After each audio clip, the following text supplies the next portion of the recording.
ఆదరణీయులైన HM madam గారికి మరియు teachers గారికి, నా ప్రియమైన స్నేహితులారా, ఈరోజు మనందరికీ ఎంతో భావోద్వేగంతో కూడిన రోజు. మనందరం కలిసి గడిపిన ఈ పాఠశాల జీవితం ఇప్పుడు ఒక మధురమైన జ్ఞాపకంగా మిగిలిపోతుంది.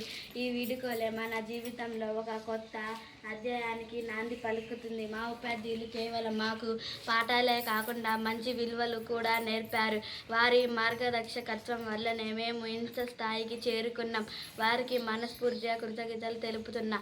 నా ప్రియమైన స్నేహితుల, మనము కలిసి నవ్విన రోజు, ఆటలాడిన క్షణం, అల్లరి చేసిన ఎప్పటికీ మర్చిపోలేం. భవిష్యత్తులో ఎక్కడ ఉన్నా ఈ బంధం ఇలానే నిలిచిపోవాలి. నా గురువులకు, మా తల్లిదండ్రులకి, మా పాఠశాలకు మంచి పేరు తీసుకురావాలని ఈ చిన్న అవకాశం ఇచ్చినందుకు మేడం గారికి ధన్యవాదాలు.